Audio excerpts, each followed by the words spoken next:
All right. Let's see if that helps. Hey, team, back.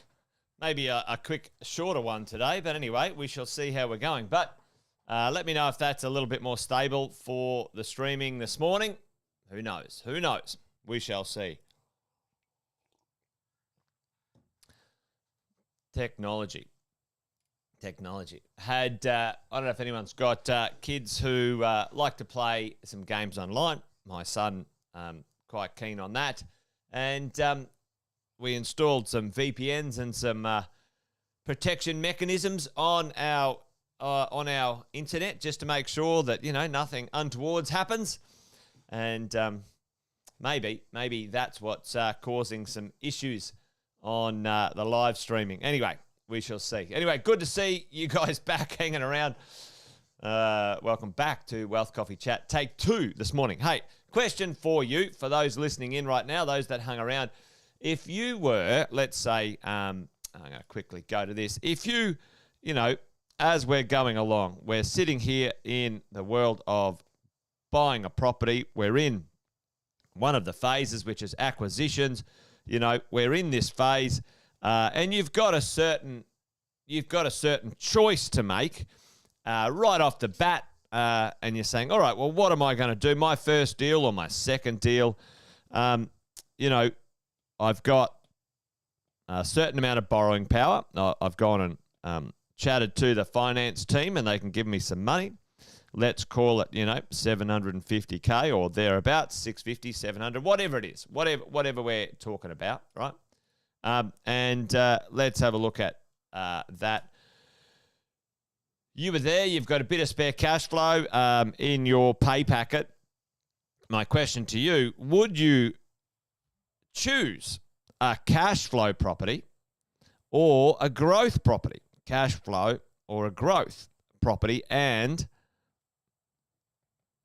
which one would make you wealthier? And it's always an interesting question because I've had this question many times. We all have this question many times, thinking about it from side to side. Yeah, there you go. Semi Saggers. You get both on your side for sure, Jeff. Balance it up.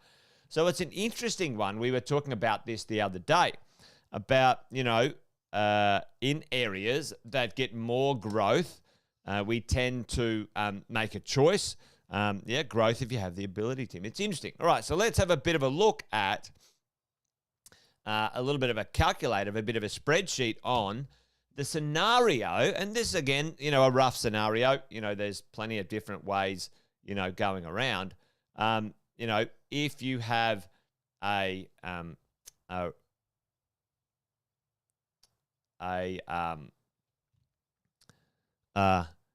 income on that property, when you think about the calculation, which, capital growth, let's say 9% compared to 1%. The extreme choices in this conversation when it comes to, all right, where do I want to find the balancing point or the wealth point for the quality of my property? So, as we tend to do, or as it tends to happen, if you choose a property, let's say for a higher cash flow yield, let's say you're looking for like 9 or 8 or 9%.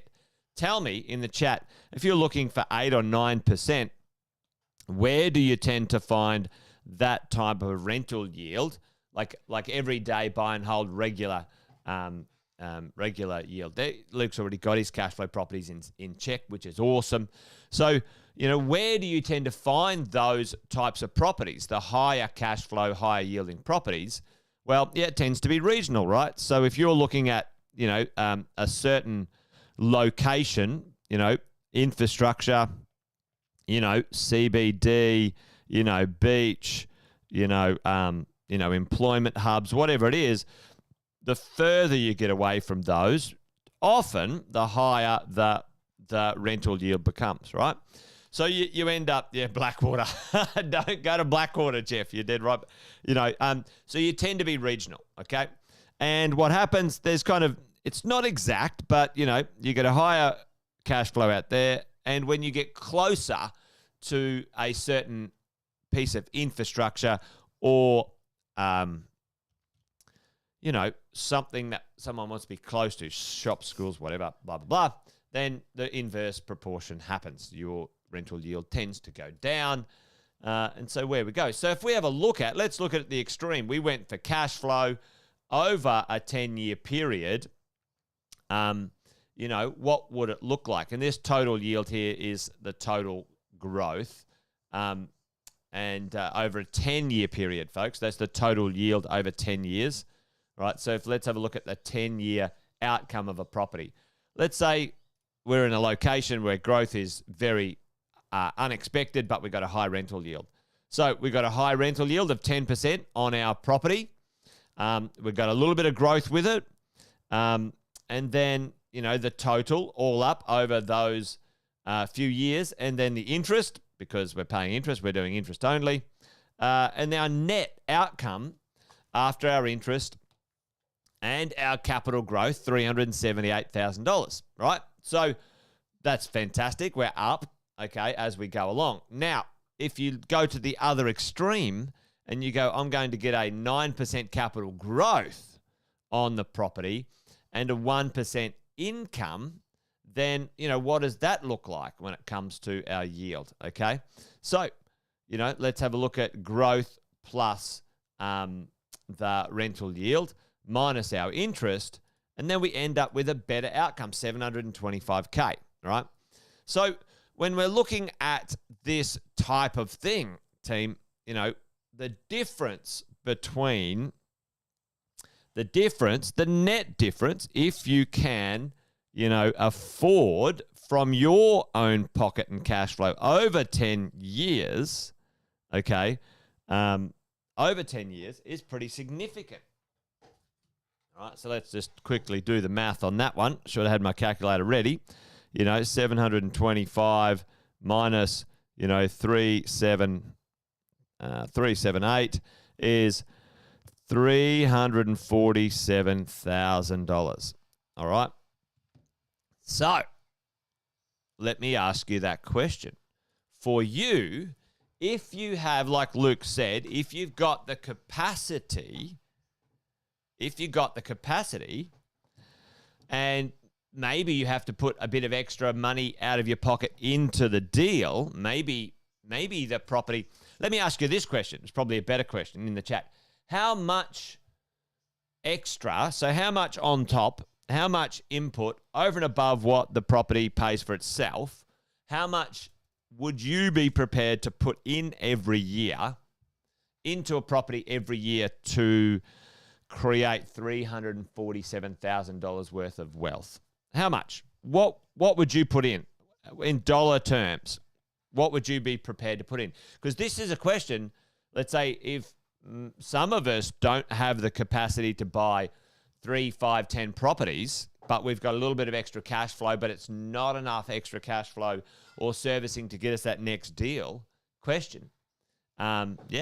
Luke's saying, right, why not put 5K in? Over 10 years, that's 50K. So, Tim, 50K for 347, not a bad deal. Cash on cash return. I'd even argue that for some people, up to 10K wouldn't be a bad deal either. All right, as you go for that sort of stuff. And what Luke's saying there as well is he's got some other assets, and this is where business owners or those who have trading incomes, buying and selling incomes, business incomes, other side hustles, if you can match up those incomes, if you can match an income with a growth asset, it's very tax efficient for that income. You can manage it if you structure it properly using the right structures. That income you pay no tax on, and you end up with a capital gain of $347,000. So, I didn't get a chance to flesh that out today, team, because of some internet issues. Yeah, it's true, Tim. You've got to be careful. That's why you've got to choose, a good property in proven growth areas. And that's why, Sam and the team do a lot of research when it comes to long-term proven areas that are infill, that are closer to the city, where populations are creating pressure. And if you haven't already, folks, make sure you get hold of Sam's Forex growth strategy. There's about 15 pieces of research and understanding of what would drive that growth very consistently when it comes down to design, behavior, economics, et cetera, et cetera, et cetera. So you guys hear Sam talk about it all the time. But that's the go. Most of us will get wealthier, far wealthier if we choose a growth property. What is a growth property, right? Lots of gurus tell you they know what growth is. Unfortunately, many of them don't. But there you go. Anyway, interesting conversation. Interesting mathematics for us today.